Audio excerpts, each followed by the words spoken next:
Segunda Epístola de Pedro, nós vamos prosseguir aí do capítulo 2. Eu gostaria, antes de orar ao Senhor mais uma vez. Amado Deus, eterno Pai, nós te louvamos, Senhor, e te damos graças pela Tua palavra, pois sabemos que ela é verdadeira e poderosa para nos transformar. E desde já pedimos que o Senhor desvende os nossos olhos para que contemplemos as maravilhas dela. Que possamos entender as suas verdades e sermos transformados por ela, de maneira que venhamos a viver para a Tua glória, Senhor. Abençoe a cada um aqui nesta noite. Fale conosco, Senhor, é o que te pedimos em nome de Jesus. Amém. Capítulo 2 em diante, nós vamos ter uma série de características dos falsos mestres. Então, todo o capítulo 2 da segunda epístola de Pedro vai tratar desse tema, os falsos mestres. No primeiro capítulo que nós vimos e encerramos na outra semana, ali Pedro faz um resumo, né, do seu fim de vida, exorta a igreja a se voltar às verdades principais, faz um resumo do cristianismo verdadeiro, traz para nós como viver e finaliza o capítulo 1 falando da transmissão ali da palavra de Deus. Ela não foi inventada por homens, ela não foi criada por um grupo de teólogos, não foi a igreja que um dia se fechou para inventar os livros que estão na Bíblia. Eles foram dados por Deus e Pedro nos deu uma pista ali de como isso se dá, de maneira que Deus se revelou, escolheu homens, né, de acordo com os seus próprios critérios, para que fossem escritas aquilo que nós conhecemos hoje como Bíblia, composta por 66 livros. E aí, então, no capítulo 2, agora, ele vai começar a exortar sobre os falsos mestres, a alertar. Embora isso tenha sido escrito no primeiro século, parece que foi escrito na estante, de tão atual que é. E aí, o capítulo 2, que nós vamos ver hoje, vai nos mostrar quem são os falsos mestres. Quem são eles? Né? Onde eles se encontram? O que eles fazem? Por que eles são tão perigosos? Então, a Bíblia já nos alerta para o perigo há muito tempo. E é interessante que a maioria das pessoas gosta da verdade, pelo menos da palavra verdade. Se você falar, ninguém gosta de que alguém minta para você, ninguém gosta de ser enganado, ninguém gosta de ser ludibriado, porém, quando se trata de verdades espirituais, nós temos uma facilidade muito grande de negociar. Temos uma facilidade muito grande de abrir mão da verdade e nos apegar à mentira. Porque a mentira geralmente é mais confortável. Ela fala o que a gente gosta de ouvir. Ela nos deixa onde nós estamos. Ela não nos tira da zona de conforto. Diferente da verdade. A verdade, eu costumo dizer que ela é como aquele despertador poderoso que te puxa pelo pé na melhor hora do sono. Quando você está lá às 5 da madrugada, sonhando, viajando em outra dimensão, de repente ele toca e tudo volta ao normal e você tem que encarar a realidade. E a verdade, ela é brusca, ela não pede muito licença, ela não está preocupada com o politicamente correto, ela não está preocupada com a religião de ninguém, ela não está preocupada se ela vai ofender. O importante é que ela tem que ser ouvida, apesar de doer. E como já dizia um sábio pregador, a verdade ela dói, mas ela liberta. E ela tem essa vantagem. Então o apóstolo Pedro aqui, nós vamos hoje ficar até o verso 3, vai mostrar para nós, já resumindo, quem são os falsos mestres. E aí diz a partir do verso 1. Assim como no meio do povo surgiram falsos profetas, assim também haverá entre vós falsos mestres, os quais introduzirão dissimuladamente heresias destruidoras até o ponto de renegarem o soberano Senhor que os resgatou, trazendo sobre si mesmos repentina destruição. E muitos seguirão as suas práticas libertinas, e por causa deles será infamado o caminho da verdade. E também movidos por avareza, farão comércio de vós com palavras fictícias. Para eles, o juízo lavrado a longo tempo não tarda, e a sua destruição não dorme.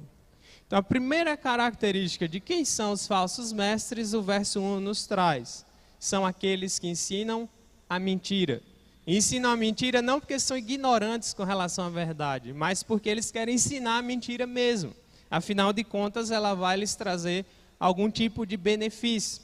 Então o apóstolo Pedro começa lembrando, desde o Antigo, dizendo: assim como surgiram falsos profetas, haverá também no meio de vocês falsos mestres. E aqui ele já está dizendo para nós de onde eles sairão, do meio da própria igreja. E o falso mestre, ele tem uma tremenda habilidade em enganar, em ludibriar. E nós vivemos uma era do engano, nós vivemos a era em que as pessoas não querem mais uma verdade, as pessoas querem verdades, as pessoas querem ser plurais, as pessoas querem novidades. As pessoas, elas não demoram muito nas coisas, não se apegam mais muito às coisas. Elas pulam de ideias e religião como se muda de roupa ou como se escolhe um prato num restaurante. É chamada também de geração fast food. Fast food, para quem não sabe a expressão, comida rápida, aquelas lanchonetes famosas como McDonald's, Subway, que você escolhe pelo número e vem lá o prato ou o sanduíche pronto do jeito que você quer. E as pessoas hoje são da mesma forma, nos relacionamentos, no trabalho e quando se trata também da fé, fazem a mesma coisa, ficam pulando de galho em galho. Já dizia um professor meu que são os mochileiros da fé. O mochileiro é aquele que sai por aí com a mochila nas costas, uma barraca, acampando de cidade em cidade, caminhando por aí sem rota. E assim são muitos de nós, talvez muitos do que aqui estejam essa noite. Então, os falsos mestres, eles são profissionais, os falsos profetas já existiam há muito tempo, e eles são hábeis em bagunçar a verdade. Então, a verdade, ela é falsificável nesse mundo caído. Você tem aquilo que é verdadeiro, mas você tem um monte de coisas falsas para enganar. E a vida é cheia de ilusões e muitas coisas. Então, a gente precisa estar atento. Nós somos seres caídos, nós somos pecadores. Nossas mentes não funcionam como deveriam funcionar. Nós não somos o centro do mundo como nós imaginamos ser. Não é o nosso coração que dita as regras, não é o nosso coração que é a bússola para nos guiar nesse mundo perdido. Nós precisamos de uma ajuda que venha do alto. Nós precisamos do discernimento de quem está fora do jogo. É igual quando duas pessoas estão jogando dominó ou algum tipo de jogo de cartas e você que está de fora e sabe jogar, você já mentaliza ou analisa uma jogada muito melhor do que a pessoa está tentando fazer. Porque você está de fora, você consegue ver o jogo todo, você consegue ver quem tem as cartas de cada grupo ali. Quem está dentro não é capaz de ver o jogo todo, mas quem está fora vê o jogo todo. E Deus, que é o Criador, vê o jogo todo. Vê de fora, enxerga tudo, nada está oculto aos seus olhos, de maneira que é o único que pode nos dizer por onde ir, como fazer, como viver, no que acreditar, porque Ele é Deus. E aí eu me lembro da frase também de um antigo professor que dizia: Deus é quem Ele diz que Ele é, e nós somos quem Ele diz que nós somos. Essa busca por identidade que temos hoje, o homem perdido buscando aqui e ali, para onde eu vou, de onde eu vim, o que é que eu faço, no que eu acredito. E a gente está no Brasil, o país mais, talvez um dos mais religiosos do mundo. Mas todo ser humano é religioso por natureza. Até o ateu é religioso. Ele vive em função de negar Deus, mas não tem como escapar dessa realidade. Se você não crê em Deus, você vai crer em qualquer outra coisa, em qualquer outra pessoa, em qualquer outra ideia. E eu já falei aqui de Pascal, grande pensador cristão, que dizia: desde que o homem deixou de acreditar em Deus, passou a acreditar em tudo. Os homens acreditam em absolutamente tudo. Nós somos fáceis de sermos enganados. E os falsos mestres sabem muito bem disso. É muito fácil enganar pessoas. Eu falo isso de vez em quando na juventude. Às vezes é fácil enganar, porque você sabe que nós temos preguiça de pensar. Nós gostamos que os outros pensem por nós. Nós gostamos que os outros façam um trabalho mais pesado. E aí os falsos mestres se aproveitam dessa fragilidade e dessa forma eles acabam enganando muitas pessoas. Então Pedro está dizendo: olha, não é novidade falso mestre não, eles já estão aí no mercado há muito tempo. Então, assim como lá no meio do povo de Israel surgiram os falsos profetas, assim também haverá entre vós. E aqui o tempo verbal está de um jeito que ele não fecha, ou seja, durante toda a era da igreja, os falsos mestres surgirão. Durante toda a era da igreja, o teólogo e o pastor vai ter muito trabalho para fazer, porque o engano está o tempo todo, e as pessoas estão assim: no que eu acredito, no que eu me apego, no que eu creio. São tantas religiões e todas falam de Deus e muitas utilizam a Bíblia, e como é que eu sei que eu vou acreditar nessa? E os falsos mestres, ao invés de ajudar, eles vão jogar mais lenha na fogueira, eles vão jogar mais cartas falsas no meio do jogo e vão confundir mais ainda a mente das pessoas. E aí por isso que Pedro está fazendo esse alerta. Então, eles são comparados aos falsos profetas. Eles são mais perigosos do que os exércitos pagãos do passado. Deus é bem mais rigoroso, se você ler todo o Antigo Testamento, com os falsos profetas do que com os antigos exércitos que perturbavam o povo de Israel. Porque é muito mais perigoso. Não é um engano aberto, escancarado. Você não identifica logo de cara. Ele não vem com um crachá dizendo, eu sou mentiroso. Não. E como Pedro coloca aqui, eles vão introduzindo dissimuladamente, sorrateiramente. Eles vão misturando a verdade com um pouco de erro. Eles vão flexibilizando a palavra. Eles vão dizer, não, não é bem assim. Não, isso pode ser de outro jeito. Não, nós podemos interpretar de várias formas. É isso que nós temos visto hoje. É isso que é ensinado por aí. Interprete do seu jeito. Siga a sua intuição, siga o seu coração, siga os seus desejos. Faça o que quer. É o lema de Satanás. Então, eles são homens que não falam com autoridade divina, não têm autoridade dada por Deus. Eles também traziam mensagens de paz e prosperidade. Os falsos profetas sempre diziam que os reis queriam ouvir. Não, rei, vocês vão vencer a batalha, vocês vão se dar bem, pode ir tranquilo. Né? Sendo que Deus já havia condenado ou proibido tal ação. O falso mestre é aquele que ele vai ver as placas no meio do caminho e ele vai virar todas para o outro lado. Você tem a placa indicando para frente, ele vai virar para o lado, para o outro, vai mudar tudo para que você se perca no meio dessa rota. Então, confunde a cabeça. Eles são perigosos porque eles trabalham nas ideias. E um povo que tem preguiça de pensar é facilmente enganado. Então, qual é o poder maior de nos libertar do engano? A Bíblia, a palavra de Deus. Ela nos diz como nos guiar no meio dessa bagunça toda. Então, são homens que muitas vezes saem das igrejas, são homens que hoje estão nos canais de televisão, são homens que fazem parte das principais religiões do mundo, e eles vão trabalhando secretamente, eles vão ali colocando as ideias erradas, e quando você vê, já está longe daquilo que Deus ensinou. O choro ali é contagioso.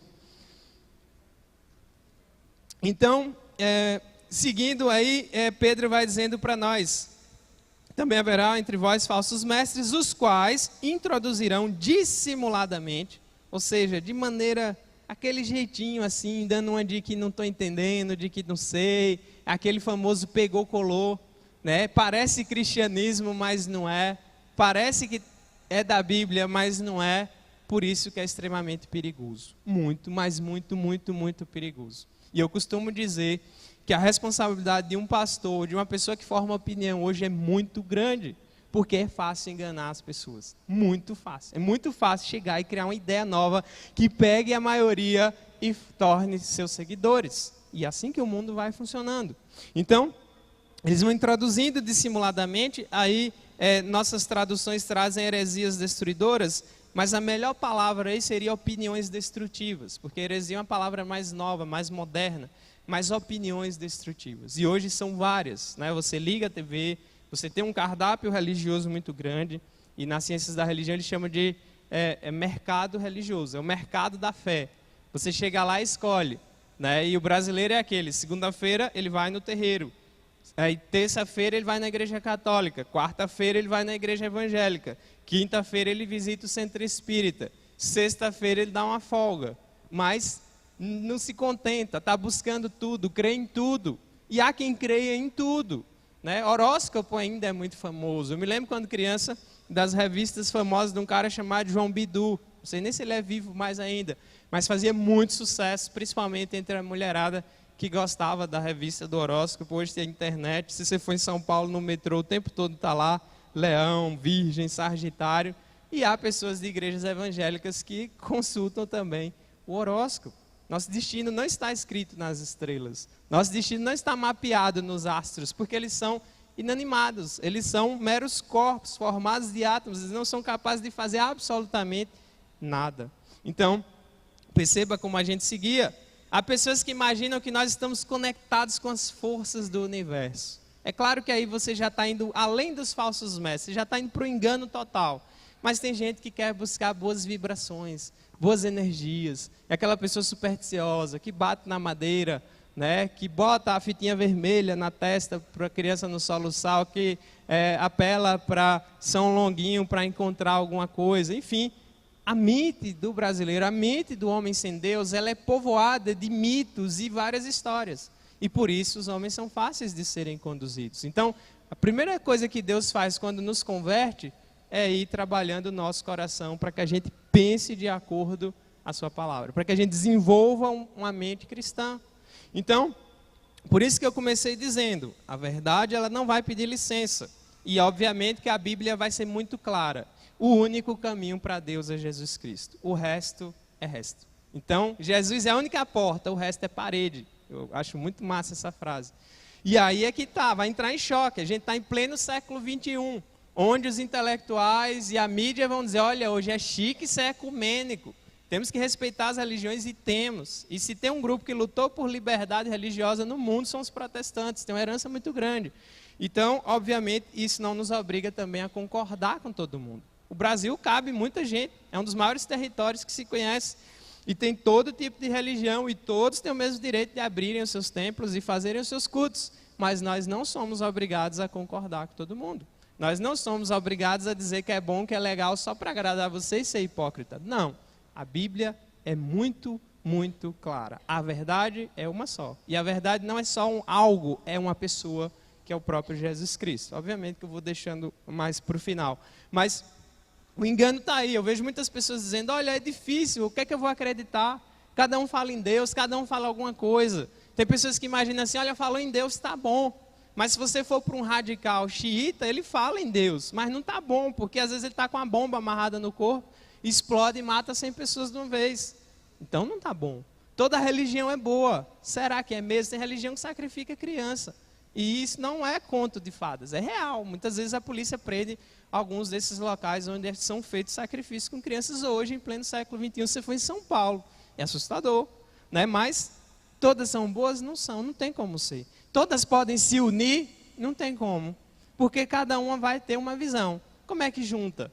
Né? Então vamos supor que você coloque numa mesa ali um muçulmano, um padre, um pastor e tente, vamos chegar a um acordo e andar de mãos dadas. Eles vão ter que negar o que eles acreditam. E o mais fraco vai ceder primeiro. Se você abrir mão com facilidade do que você acredita, o que você acredita não vale a pena de ser acreditado. Se você pode negociar a sua fé é falsa. Você pode abrir mão dela de qualquer jeito, ela não serve para nada. Né? Então é ilusório. Imagine que eu fosse pregar aqui para vocês e dissesse, olha, está aqui a mensagem do Evangelho, né? Eu não acredito nela, mas ela é legal, ela traz esperança. Acredito que até vocês iam sair daqui bastante insatisfeitos, porque não faz sentido pregar ou ensinar ou ter convicção daquilo que é falso, daquilo que não é real. Não faz sentido. Então, se eu estou pregando a Bíblia, se eu estou falando da Bíblia, se eu estou falando de Cristo, é porque eu creio e sei pela minha própria vida que Ele é verdadeiro e a sua palavra também, Ele é o único caminho para Deus. Senão, não faria sentido. E quando eu faço isso, eu estou excluindo todas as outras religiões e todos os outros sistemas de fé. Aí vai ofender? Sinto muito. Mas a palavra de Deus, ela é muito clara com relação à verdade. Então, hoje em dia, tem a tentativa de misturar o cristianismo com outras modas. E você encontra de tudo hoje. Né? Por exemplo, eu não poderia ensinar sobre reencarnação aqui. Por quê? Porque a Bíblia não ensina sobre reencarnação. Reencarnação não tem nada a ver com o cristianismo. Absolutamente nada. Embora muitos grupos espíritas utilizem a figura de Jesus, ele era um grande mestre, um ser mais iluminado ou mais evoluído. Beleza, você pode imaginar o que você quiser. É um direito seu. Mas a Bíblia é clara. E quando eu estou falando na Bíblia, eu também não estou dizendo que ela está solta. Nós vimos, ela está amparada na história. O que nós lemos na Bíblia, o que nós estudamos, os lugares, as pessoas, elas são reais, existiram, pisaram na terra, e os lugares também. Tanto que você tem uma área da arqueologia só para estudar as escrituras. Então eu não estou falando da invenção, estou falando do que está na realidade. Não é uma coisa que saiu da cabeça de alguém que comeu uma maionese estragada e teve um sonho esquisito e de repente saiu por aí dizendo que Deus falou com ele. Não, estou falando de homens e pessoas que Deus levantou e que fizeram milagres extraordinários e que foi testemunhado por outras pessoas e que foi transmitido. E tem uma história aqui que só para formar a Bíblia foram mais de 1.600 anos. Então não foram juntos, foi Deus organizando a história, preparando tudo para o grande surgimento de Cristo. Então, é por isso que o cristianismo, a palavra de Deus, ela é exclusivista, ou seja, ela não admite dividir o seu espaço com ninguém. Deus não está para dividir o seu trono, né? A verdade, ela é uma só, e às vezes as pessoas até repetem isso. Então, não é uma questão de interpretação, questão de verdade é mentira, do que é certo, o que é errado. Aí você pode dizer, olha, cada um pode ter sua ideia sobre Deus, com certeza, mas tem que analisar se cada um tem a ideia certa sobre Deus. Eu me lembro de uma vez quando eu morava em Salvador, a primeira vez que eu preguei na vida foi nesse grupo de estudo bíblico que acontecia dentro de um curso pré-vestibular. E foi assim um acidente, inclusive, porque o cara que ia pregar faltou e sobrou para mim, né? Deus já estava assim, eu vou mudar sua rota aqui hoje. E o que é que aconteceu em um desses encontros? Juntou um grupo de estudantes e eu me lembro que um dia uma moça chegou, olha, o que é que vocês pensam sobre Deus? Aí foi cada um, era mais ou menos umas 20 pessoas, cada um dizendo, Deus é isso, Deus para mim é isso, Deus para mim é aquilo, Deus para mim é aquilo. Chegou o final, o sinal tocou e não deu tempo. E terminou todo mundo com sua ideia sobre Deus e foi para casa e não teve, tipo, como assim, né? Você pode inventar o que você quiser na cabeça, mas o negócio é o que você inventa na sua cabeça, está de acordo com a realidade? Nós vivemos no mundo real, nós não podemos ser o que queremos, nós não podemos fazer tudo o que queremos, porque nós somos limitados. Nós estamos aqui num mundo presos, tem a gravidade, tem as leis da física, as várias leis que regem o universo criado por Deus. Você não pode sair voando se quiser, você não pode virar um animal se você quiser, porque você está restrito à maneira como Deus te criou. Então essa ideia de liberdade assim solta que o nosso mundo ensina hoje, ela é uma viagem pura, não tem como, né? E o grande desafio é esse, de nós como cristãos falarmos de uma verdade absoluta em um mundo que é relativista, em um mundo que cada um diz, não, você tem a sua, legal, você tem a sua, legal. Não, eu estou aqui para mostrar aquela que eu creio ser de Deus, verdadeira, ela pode ser testada, ela é comprovada e ela é poderosa, você pode crer ou não, mas ela é muito clara com relação a isso.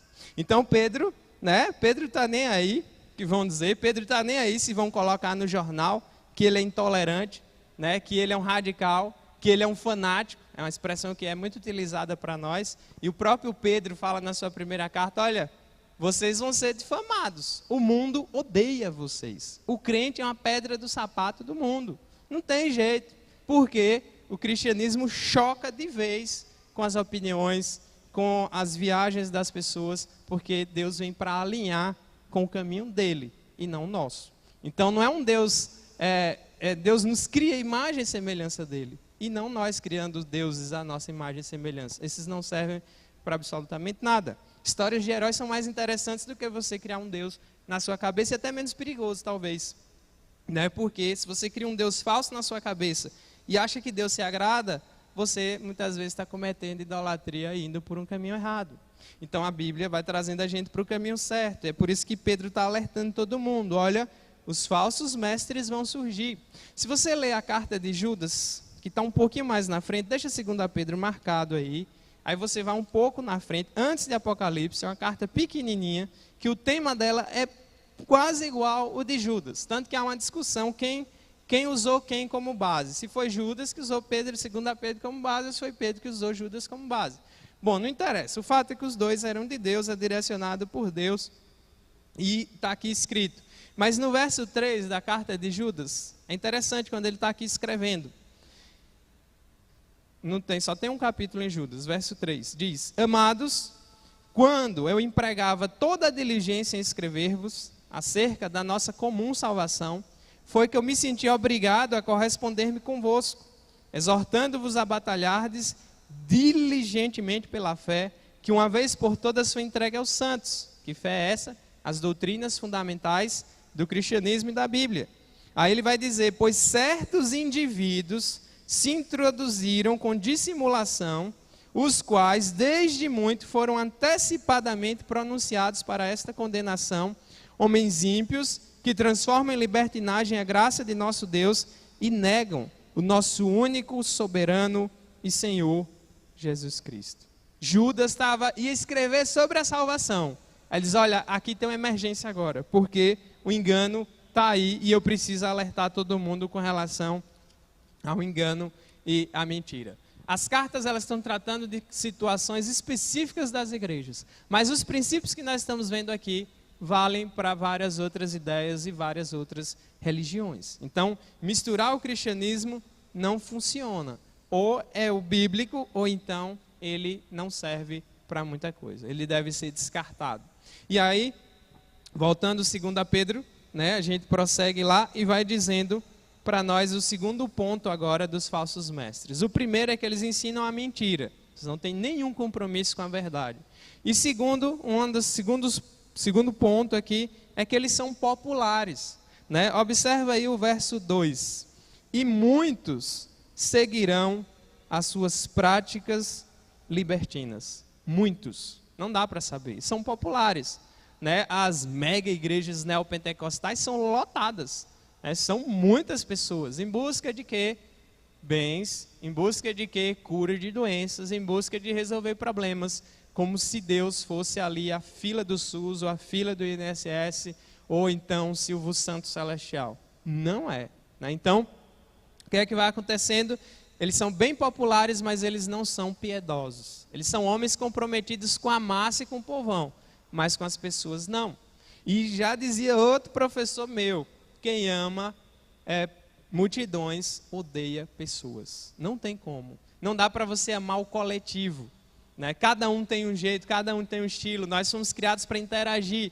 Então, geralmente, o falso mestre, ele gosta da multidão, porque a multidão não nos compromete, não cria intimidade, não cria responsabilidade. Você vai para casa, eu vou para casa, e cada um na sua e segue a vida.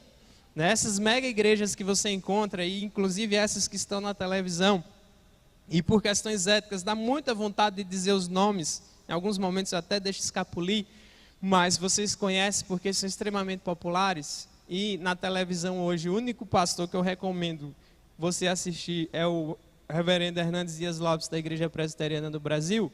É o único que eu posso dizer, ligue sua televisão e assista tranquilo. E quando eu estou dizendo isso, eu já estou dizendo o que eu penso sobre todo o restante daqueles que ocupam o horário nobre da televisão brasileira, dos rádios e por aí vai.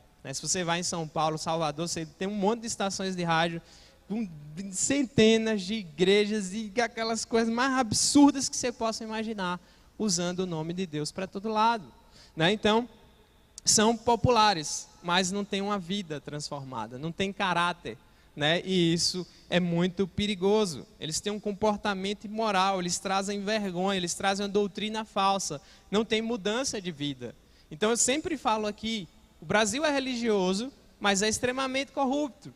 Tem uma coisa bem errada, né? Ou todas essas religiões estão indo para um caminho bem errado, que é o que eu acredito que seja.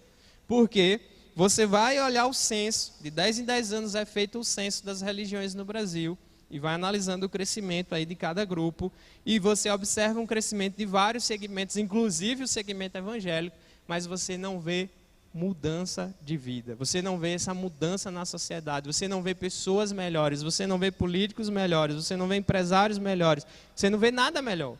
Então está errado. É a palavra que falhou? Não, são as pessoas que falharam, né? Com o evangelho, com Deus, e não temem a Deus e vivem de todo jeito. Por isso que o mundo está bagunçado, né? E as pessoas são assim, quando está tudo bem, né? Para que Deus? Não preciso de Deus, está tudo bem, estou com saúde, tenho dinheiro, está tudo funcionando, está tudo tranquilo.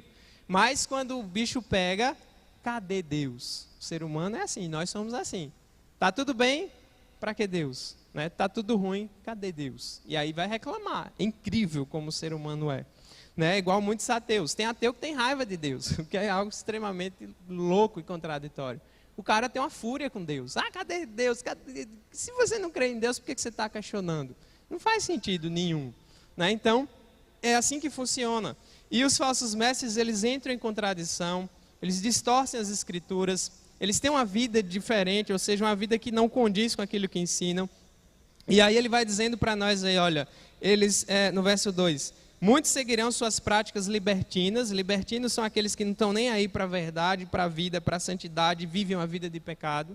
E aqui já nos dá uma marca também da falsa religião. Ela deixa você à vontade, ela deixa você nos seus próprios pecados, ela deixa você confortável, ela fala coisas que você acha bom, de autoestima, de que você é um campeão, de que você é um vencedor, de que você vai conseguir pagar as contas, que você adquiriu essas contas muitas vezes usando de maneira irresponsável as suas finanças, né? Ou então para resolver um problema, e isso agrada, isso busca, isso renova, é tudo ilusório. Não funciona, não condiz com a realidade.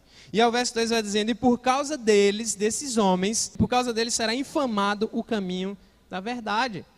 Vai na rua, e eu vou falar a minha experiência. Você chega num lugar, principalmente quando você tem que preencher alguma ficha, está lá, profissão, eu coloco pastor. Aí a pessoa olha assim para mim, aquele olhar que, no mesmo tempo que cruza o meu olhar, eu já entendi o que é que passou na cabeça daquela pessoa.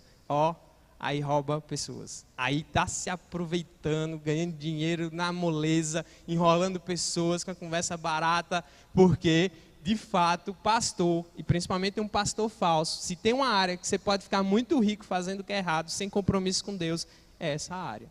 Aí você diz, nossa, é verdade, porque é fácil enganar pessoas. E porque se é alguém que não é de Deus de fato, com certeza faz isso e faz isso com muita tranquilidade. Então eu chego num lugar e digo, olha, eu sou o pastor.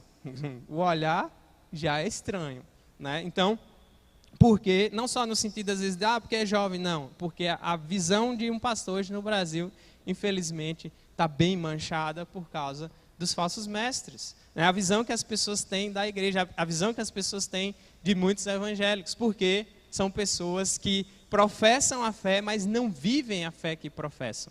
Infelizmente, né? Muita besteira, muita baboseira. Talvez muitas pessoas deixem de vir à igreja ou de ouvir a palavra por causa do mau testemunho de muitos. Aqui, óbvio, está falando dos falsos mestres, mas tem a vida de muitos de nós que, infelizmente, se você pergunta, vixe, lá vem, né? Fulano, nossa, fulano da sua igreja, pinta e borda, faz isso e aquilo outro. Eu vou fazer o quê? Eu não posso me responsabilizar pela vida de todo mundo. É muito triste isso. E cada um vai prestar contas diante de Deus.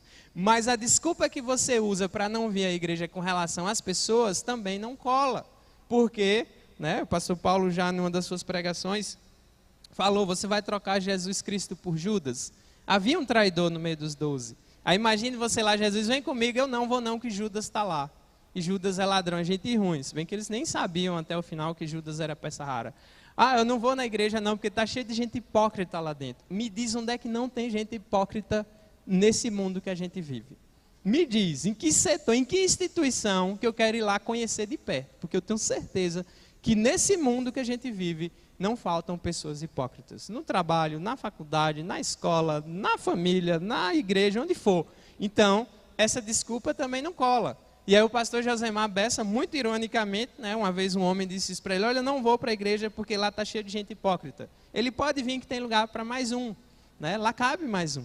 E é uma verdade muito grande, né? Porque a igreja é um lugar que é para nos trazer para Deus. E se a gente fosse esperar pessoas perfeitas aqui, não faria sentido nenhum pregar o evangelho. Jesus diz, olha, eu vim para os doentes, não para os sãos.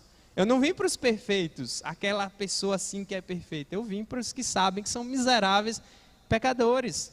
Então, a nossa tendência é nos achar melhor do que nós somos, mais inteligentes do que nós somos, espertos e tudo mais. Né? Tem um livro, eu sempre cito esse livro, eu não consegui ler todo por causa do tempo, mas até onde eu li é muito interessante. Ele não é um livro cristão, ele diz assim, você não é tão esperto quanto parece. Nenhum de nós é. E a Bíblia usa uma palavra bem específica, o tolo. E o tolo no Antigo Testamento está bem ligado à pessoa que não teme a Deus e não anda nos caminhos do Senhor. Nós somos tolos de nascimento, de berço. Por que a gente precisa ser ensinado? Por que a gente precisa ser disciplinado? Por que a gente precisa de alguém nos orientando? Porque nós nascemos e somos tolos. Se você é uma pessoa que confia no seu próprio nariz, uma hora você vai se dar muito mal. Se você é uma pessoa que confia na sua intuição, no seu coração, você vai se dar muito mal, porque está quebrado. Imagine que eu dei uma bússola de presente para você e ela está quebrada. Você vai parar onde? Ao invés de você ir para um lado, você vai para o outro. Da mesma forma é o coração do homem, o nosso coração. Né? Ele não aponta para Deus, ele às vezes parece, ou finge que está apontando para Deus, quando na verdade está indo para longe de Deus. Então, não dá para confiar na gente. Por que precisa a democracia, por exemplo? Poder de todos. É o melhor sistema? De jeito nenhum. É o menos pior. Por que tem que ter várias pessoas decidindo? Porque ameniza se você botar o poder só na mão de um. Uma pessoa só, com muito poder nas mãos, ela é perigosa. Então, por isso que existem os poderes para balancear. Porque, meu camarada, E talvez muitos de nós aqui nunca parou para imaginar, mas pense por um segundo o que é você ter muito poder nas mãos. Se não for a graça de Deus, sobe para a cabeça e a gente é capaz de cometer as piores atrocidades possíveis. Nós viramos bicho, porque o poder ele tem uma capacidade de sedução muito grande, né? Então, devemos ter muito, muito, muito cuidado, porque o engano está nos cercando o tempo todo e nós somos fáceis de sermos enganados. Então, esses falsos mestres aqui, o Warren Wiersbe, que é um comentarista bíblico também, é muito interessante, ele diz assim: o caminho falso ele facilita viver em pecado e ao mesmo tempo a fingir ter uma vida religiosa. Ou seja, fique como você está, não precisa mudar de vida não, né? E certa vez perguntaram: o que é preciso fazer para ir para o inferno? Basta continuar do jeito que você está. Não precisa fazer força, porque ir para o inferno já é quase que natural por causa da nossa natureza caída, por causa do pecado, né? Então, já nascemos inimigos de Deus. Eu não, eu gosto de Deus, Deus é um cara legal, amo Deus, respeito Deus. Você que pensa, né? Você fala da boca para fora, mas analise bem sua vida, analise Deus, ou o que você imagina sobre Deus, e está errado, está indo pelo caminho errado. Por isso que a gente precisa de alguém que esteja fora do jogo para nos dizer. E quem é? Deus, o soberano. Por isso que o que ele diz tem que ser carimbado, porque vem daquele que criou tudo e todos. Então, facilita você fingir ter uma vida religiosa, né? É muito fácil ser um religioso, aquela pessoa que bate ponto na igreja, mas que no dia a dia fofoca, mente, dá um mau testemunho, vive de todo jeito. É muito fácil se esconder na multidão. É muito fácil fingir e colocar uma máscara, né? E como bem diz Hernandes Dias Lopes, um dia todas as máscaras elas vão cair. Nós não podemos fingir por muito tempo. Nós não conseguimos fingir muito tempo, porque chega uma hora que não dá para sustentar. Quando a gente tenta viver longe e fora da realidade, a realidade ela nos encontra igual bater de frente com um caminhão, né? Não tem como fugir dela. Mais cedo ou mais tarde, você vai se deparar com a realidade. E eu espero em Deus que não seja tarde demais. Porque uma das definições de inferno que eu acho muito interessante é a verdade reconhecida tarde demais. Não tem mais volta, né? Então, infelizmente, o homem permanece na rebeldia. Então, são homens populares, mas não têm piedade e a infamam o caminho da verdade. E por isso as pessoas hoje estão decepcionadas. Por isso as pessoas hoje estão meio de saco cheio com a igreja e com esses pregadores e com toda essa baboseira que é trazida, porque, infelizmente, é o que acontece, mas isso também não é desculpa para não servir a Deus e não buscar a Deus, né? Porque cada um prestará contas diante dele no final. E aí vem o último ponto dos falsos mestres no verso 3, né? Eles são avarentos, ou seja, estão visando o lucro. E é interessante como Pedro coloca, verso 3, né? Também, movidos por avareza, farão comércio de vós com palavras fictícias, né? Para eles o juízo lavrado a longo tempo não tarda e a sua destruição não dorme. Movidos por avareza, farão comércio de vós. Incrível como a palavra de Deus ela é eficaz. Ela não fica velha, né? Ela não desatualiza. E já dizia um pregador: olha, se um dia eu ficar preso numa masmorra lá, isolado do mundo, mas você me der uma Bíblia nas mãos, eu sei o que é que vai estar passando com o mundo. Eu até já falei essa frase aqui outras vezes. Porque a Bíblia é atual. A Bíblia mostra a realidade humana. Independente do século que a gente esteja, ela revela o nosso coração. Revela o nosso pensamento, os nossos planos.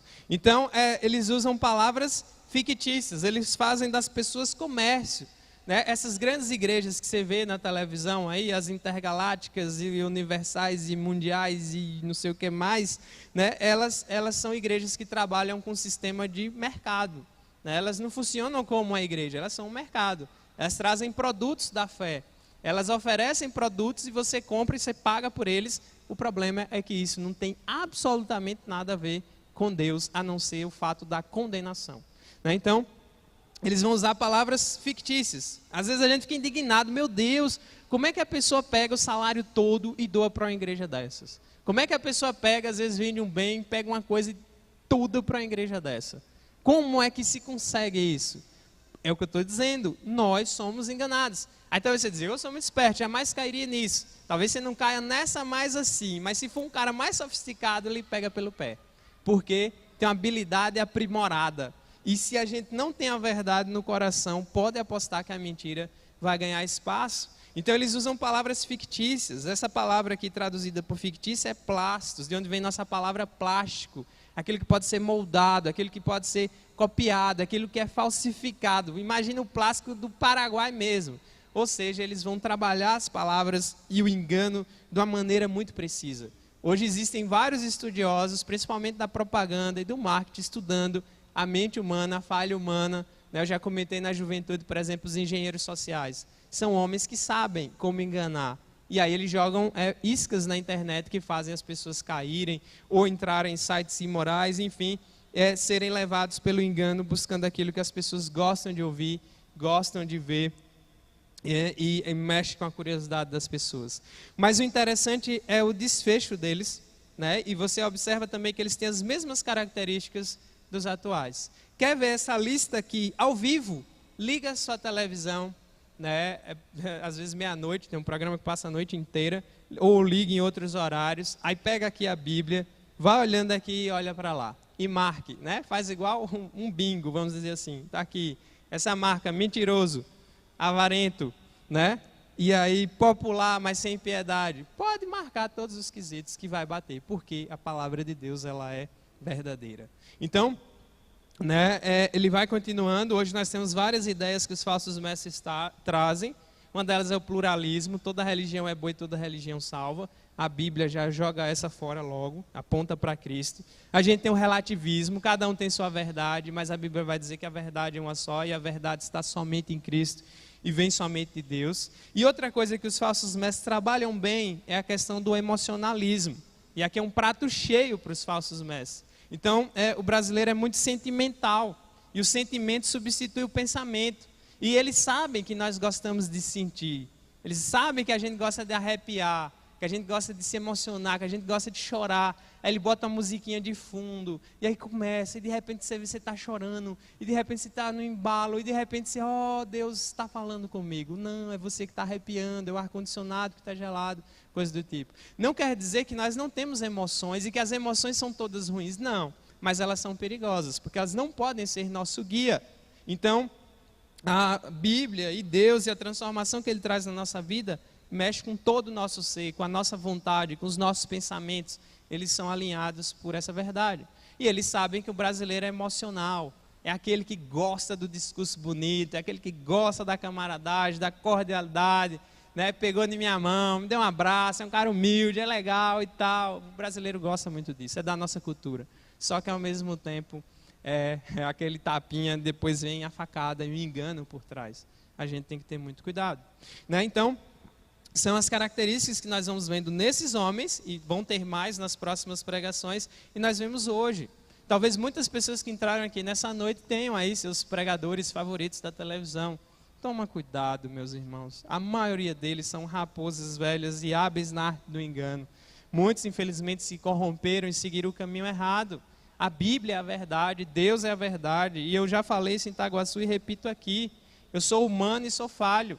Né? Se não fosse a graça de Deus, eu também poderia me tornar um falso mestre com muita facilidade.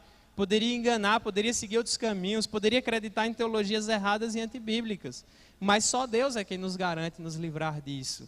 E eu falei, olha, se algum dia eu for por esse caminho, e eu peço a Deus que jamais, né, fiquem com a Bíblia, mas não acreditem em mim. Fiquem com a palavra de Deus e me descartem, mas o que tem que ser exaltado é a verdade do Senhor. Né? E por isso que o salmista diz, seja Deus verdadeiro e todo homem mentiroso. A palavra de Deus, ela é magnífica, né? E eu tenho uma alegria, um prazer muito grande em falar dela, porque eu me converti simplesmente lendo e vi o poder que ela tem. Então, como se virar? Porque se você seguir o caminho dos falsos mestres, o seu fim é a perdição. O seu fim é o juízo de Deus, tanto deles quanto dos que os seguem. Então as pessoas que seguem os falsos mestres não são vítimas. Lembre logo, não existe vítima nesse mundo. A única vítima que pisou aqui chama-se Jesus Cristo, Filho de Deus. Porque uma vítima pressupõe que ela seja inocente dos males que o atingiram. E nós não somos inocentes em momento algum. Nós somos pecadores. Tudo de ruim que nos acontece, nós merecemos e muito mais. E tudo de bom que temos É a graça de Deus que nós jamais vamos merecer, mas Ele dá porque Ele é bom e as suas misericórdias duram para sempre. Então talvez você tenha seguido o caminho dos falsos mestres, talvez você esteja entusiasmado com a sua religião, com o seu pregador, enfim, mas a Bíblia é clara em dizer, para eles o juízo lavrado, está aí no fim do verso 3, a longo tempo não tarda, e a sua destruição não dorme. É como se a intimação já está lá batida, já está pronta para o grande dia do juízo. Esses homens estão reservados para a perdição. Deus não vai deixar passar barato essa presepada toda que tem sido feita em nome dele. Não vai, não tem como, e Deus é justo. Às vezes, por que Deus não manda logo uma bomba? Deus não é como nós, Deus não age no impulso. Deus tem um tempo certo para cada coisa, e no tempo certo tudo será colocado no seu devido lugar. E aí então, como fugir disso, né? O caminho é aqui na Igreja Batista, é no pastor, é no mestre, é no guru da televisão, se bem que hoje sumiram os gurus porque esses pastores tomaram conta, né? Qual é o caminho para se livrar disso? Qual é a saída para tudo isso? Como não ir para a perdição seguindo a mentira que nos cerca o tempo todo? Né? E aí agora, para onde eu vou, o que fazer, como fazer? Há esperança, é claro que há. Abra sua Bíblia lá no Evangelho de João. Evangelho de João, capítulo 14,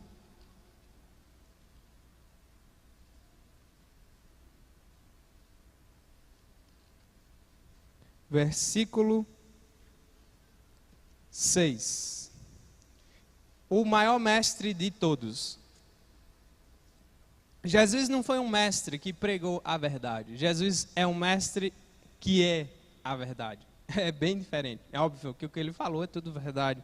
Mas ele não é só um mestre que está pregando uma ideia, uma mensagem. Ele é aquele que aponta para ele mesmo. É o único que pode fazer isso.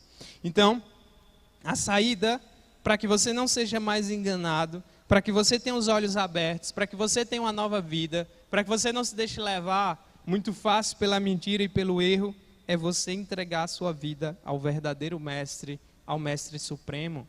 E aqui entra a nossa última cartada, né? E o verso 6 diz assim: respondeu-lhe Jesus: eu sou o caminho e a verdade e a vida, ninguém vem ao Pai senão por mim. Só ele poderia falar isso.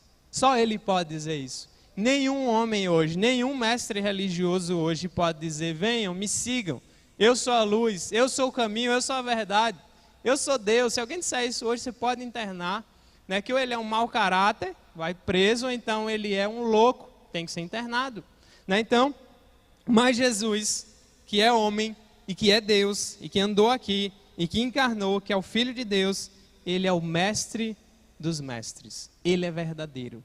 E todo verdadeiro mestre, todo verdadeiro profeta aponta para ele. O que é que João Batista fala quando pregava? Importa que ele cresça e eu diminua. O que é que os apóstolos deram a vida para pregar? Pedro não veio chamar seguidores para ele. Paulo não veio chamar seguidores para ele. Judas também não, João também não. Eles apontavam para Cristo. E hoje todo verdadeiro mestre aponta para Cristo. O dever de um pastor verdadeiro e sério é levar as pessoas a Cristo, porque Ele é o caminho, Ele é a verdade e Ele é a vida. Todos os artigos aqui são definidos para deixar claro: não há outro caminho, não há outra verdade e não há outro que seja a própria vida. E ninguém pode ir ao Pai, ou seja, a Deus, senão por Jesus Cristo. Essa história de que todos os caminhos levam a Deus pode enganar crianças e pessoas que não botam a cachola para funcionar. Mas Deus é muito claro: Cristo é o único caminho que conduz à salvação.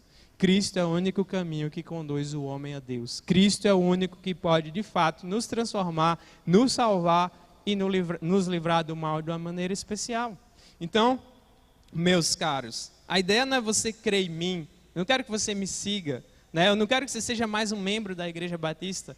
Eu quero que você conheça Deus. Eu não quero que você mude de religião, eu quero que você mude de vida, nascendo de novo através do poder do Evangelho de Cristo, que vem na palavra. E os verdadeiros mestres, eles morrem, vivem, mastigam, e a existência deles, a razão de ser, é a palavra de Deus. né? Que Deus seja exaltado, que Deus seja glorificado, que isso reforce no seu coração, que você perceba que talvez tenha sido enganado pelos falsos mestres e corra para o verdadeiro e supremo que é Jesus Cristo. É o único, né? O Filho de Deus, vivo, soberano, glorioso, aquele que é digno de todo louvor, toda honra e toda adoração. Então a salvação e a esperança não estão na política, não está na educação, não está na economia, embora sejam coisas importantes, fazem parte da vida, mas está em Deus. É o único que pode salvar. Aquele que veio do alto, aquele que é o poder de Deus, né? O próprio Evangelho, Jesus Cristo. Então qualquer um que se apartar daqui não é digno de crédito. Uma vez um jovem, isso eu era mais novo, quando eu viajava para fazer vestibular, me perguntou, e eu percebi que ele foi bem capcioso, porque acho que a ideia dele era me perguntar, dizer, olha, você só vai encontrar salvação lá na minha igreja. E aí ele me perguntou assim, e qual é a igreja onde eu posso encontrar a salvação? E aí eu disse a ele, a igreja que pregue e honre a palavra de Deus e tenha Jesus Cristo como centro. Porque Ele é a única verdade. E esse é o fundamento.